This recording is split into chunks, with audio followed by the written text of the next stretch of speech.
Hello students, आज मैं आपको पढ़ाऊंगा लैटिस एंड लैडर स्ट्रक्चर्स।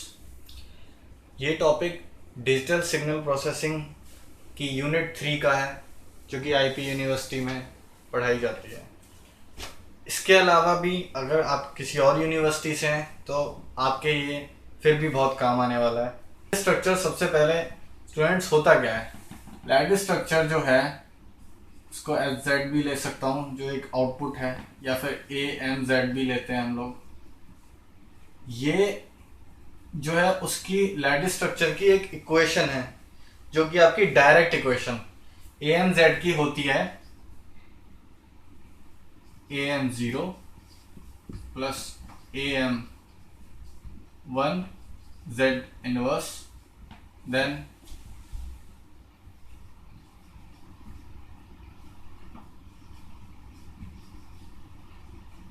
ऐसे जाता रहेगा ये A M M Z minus M तक जाएगा।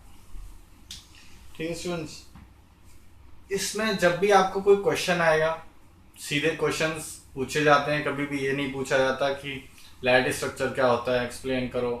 काफ़ी जगह मैंने यूट्यूब पे देखा है, उन्होंने पूरा डेरिवेशन समझाए हुए हैं, जो कि अननेसेसरी है बहुत ज़्यादा। जो लैटिस स्ट्रक्चर होता है उसके लिए आपको कोफिशिएंट्स दिए होते हैं K1, K2, K3। ये चीज़ आपको समझनी है।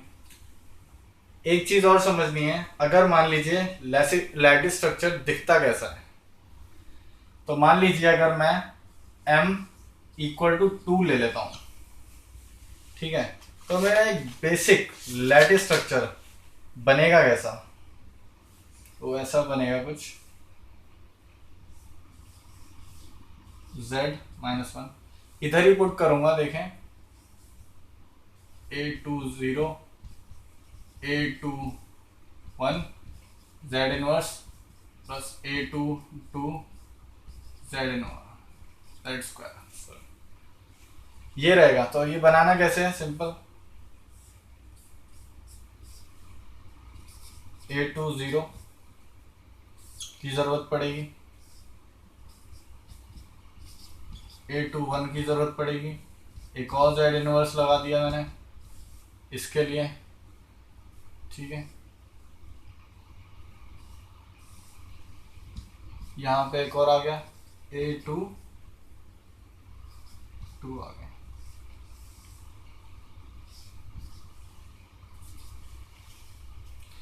ये मेरा xn, ये मेरा yn। स्टूडेंट्स, ये आपका बेसिक है।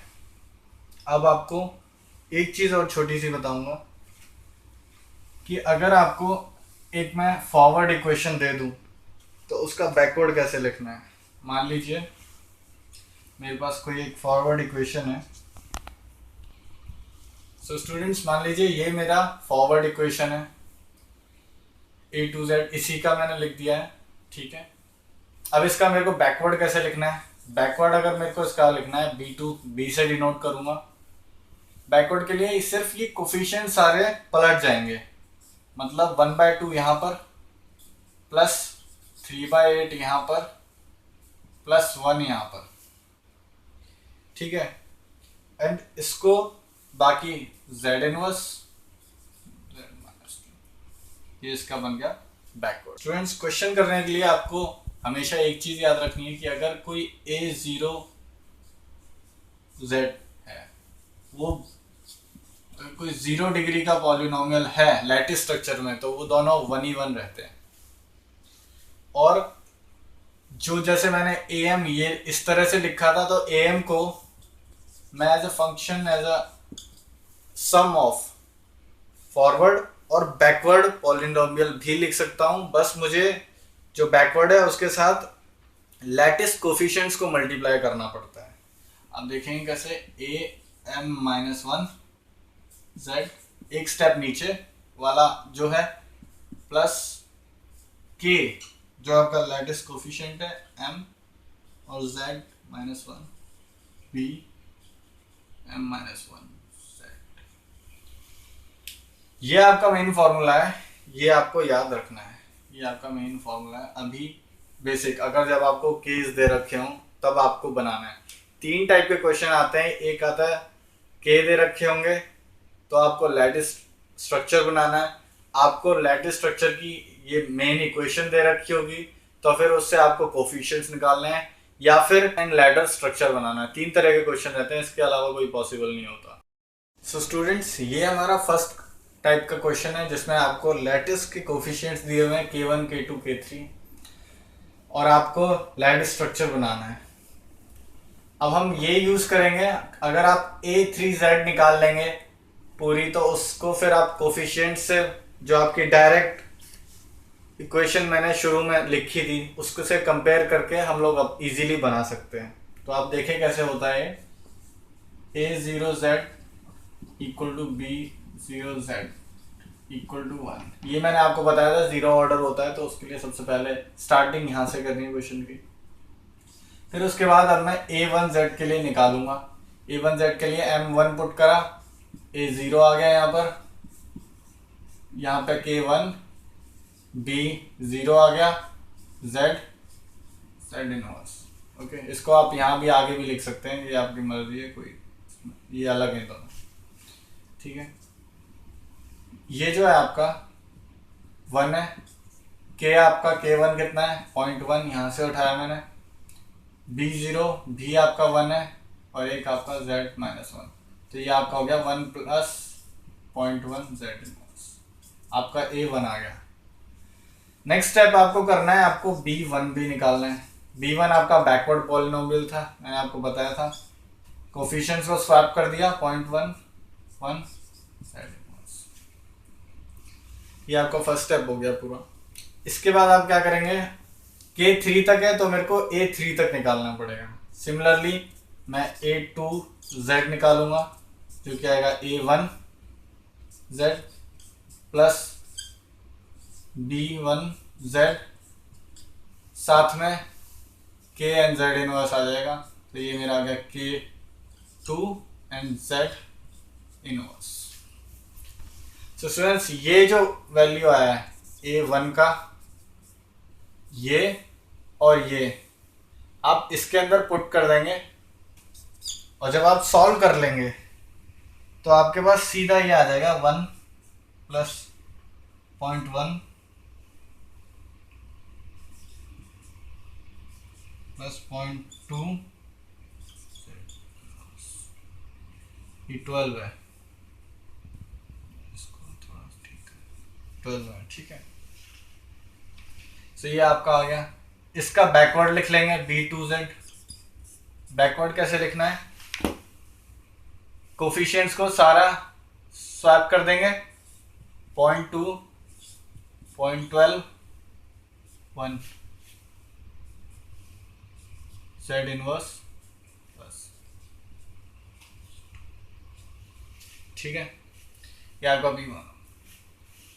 अब आपको निकालना है A3 जो कि similarly A2 B2 K3 Z inverse से आपका आ जाएगा। सो स्टूडेंट, जब मैंने A3 निकालने के लिए A2 K3 B2 करा और जब मैंने ये A2 एंड B2 का वैल्यूज पुट किया उसके बाद मेरा ये आंसर आ गया। यहाँ पर 2 है। ये आंसर आने के बाद ये आपका आंसर हो गया। अब आपको लैटिस का जो स्ट्रक्चर है वो कैसे बनाना है वो मैं आपको दिखाता हूँ। स्टूडेंट्स, सो ये मेरी फाइनल आई थी इक्वेशन जो कि लैटिस की इक्वेशन आई थी मेरी। अब इससे मेरे को लैटिस स्ट्रक्चर बनाना है। मैंने आपको एक एग्जांपल पहले भी दिखाया था, कुछ नहीं करना, xn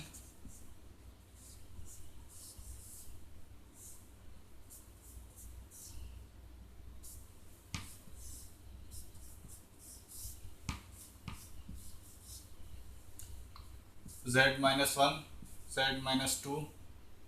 ठीक है, तो इसके लिए -2 हो जाएगा, एक और लगाया, -3 के लिए एक और लगाया। ठीक है,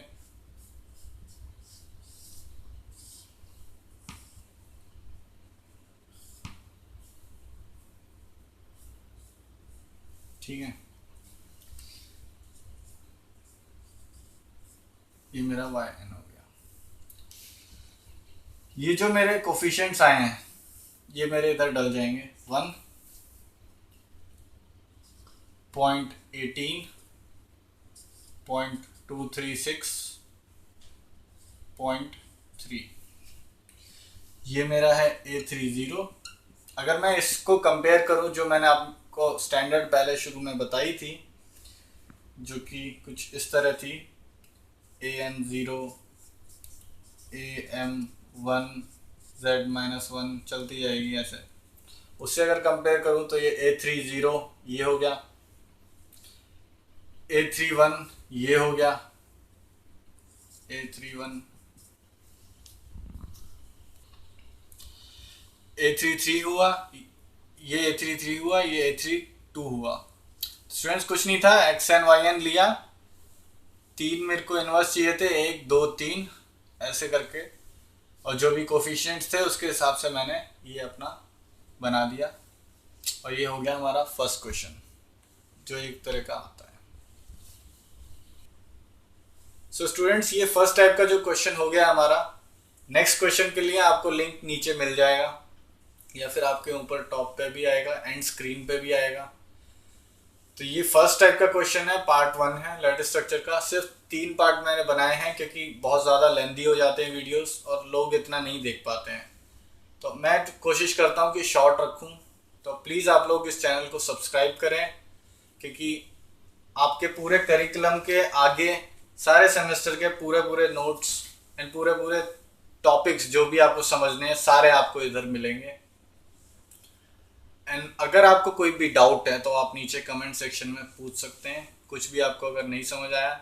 बाकी के 2 क्वेश्चंस भी ज़रूर देखें क्योंकि ये सिर्फ 3 क्वेश्चंस ही हैं, एंड ये जो आपका यूनिट 3 है उसका ऊपर की पूरी line lattice structure, lattice and lattice ladder structure, शुरकॉन भी मैं इसी के साथ सिखा दूंगा आपको, एंड डिस्क्रीट तो थ्योरी है, तो उसको आपको बस आप अगर आप कहेंगे तो मैं नोट्स दे दूंगा, वहाँ से आप पढ़ लेंगे।